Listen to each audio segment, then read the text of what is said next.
Nënkryetari dhe deputeti i PD-s Belin Kolliçi në një deklaratë për mediat ka komentuar seancën e fundit parlamentare dhe vendimin e mazhorancës për të shtyr Komisionin për Reformën Territoriale, duke theksuar se kjo është një manovër e kryeministrit Edi Rama për të vjedhur zgjedhjet e ardhshme. Kolliçi tha se Ramën e pret burgu nëse prek dhe njëherë të vetme zgjedhjet në Shqipëri.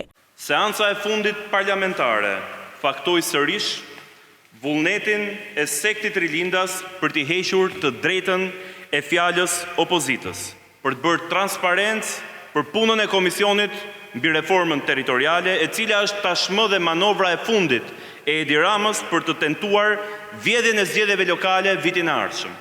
Sigurisht, Partia Demokratike mbetet e angazhuar për të bërë jo vetëm transparencë, por edhe të bashkëpunojë me të gjithë aktorët dhe partnerët ndërkombëtar që kjo gjë të mos ndodhë.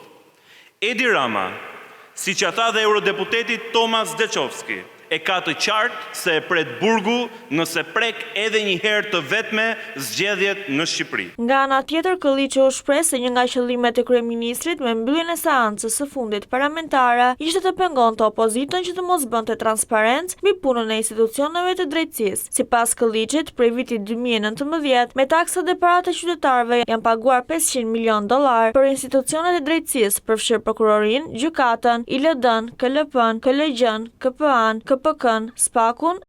Prej vitit 2019, me taksat dhe paratë tuaja, për institucionet e drejtësisë, ku përfshihen prokurorit, gjykatat, ILD-ja, KLP-ja, KPK-ja, KLG-ja, KPA-ja, SPAK-u e tjerë, ju keni paguar afro $500 milion.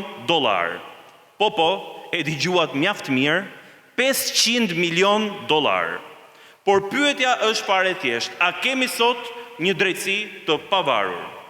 Shqiptarët e zakonshëm sot presin të paktën 15 vite për një vendim.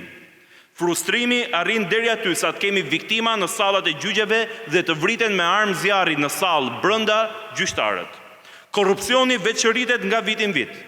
Shqipëria grabitet ditën për diell dhe institucioni që u ngrit me aq bujë dhe mbështetje thjesht vijon të bëjë sehir. Kolliçi renditi të gjitha dosjet që kanë mbetur të parkuara në SPAK, duke nisur nga ajo e incenatorëve te Ekopark. Kolliçi u shpreh se dosja e incenatorëve është simbol i korrupsionit në Shqipëri, ku sipas tij ndërsa hetimi zgjati për 6 vite, 10 milion euro u shpërdoruan pa u sekuestruar, duke e cilësuar këtë një dështim të drejtësisë për të rikuperuar dëmin ekonomik të shkaktuar ndaj buxhetit të shtetit. Vetë SPAK-u në këtë deklaratë fakton se deri në sekuestrimin e kompanisë në vitin 2023, nga kontrata janë përfituar të paktën 110 milion euro, ndërsa investimet reale kanë qenë vetëm 21 milion euro.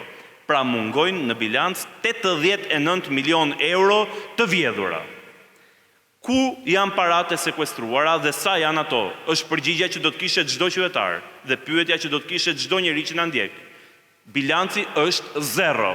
Zero paratë sekuestruara, 0 euro të konfiskuara. Ndërsa hetimi i SPAK-ut vijonte për 6 vite me radhë, paratë zhdukeshin në hundën, sytë dhe veshët e prokurorëve. Mëtej, Kolliçi u ndal te grabitja e pronës publike dhe tokave bujqësore, ku u shpreh se sipas tij është një plagë që po gërlyen vendin.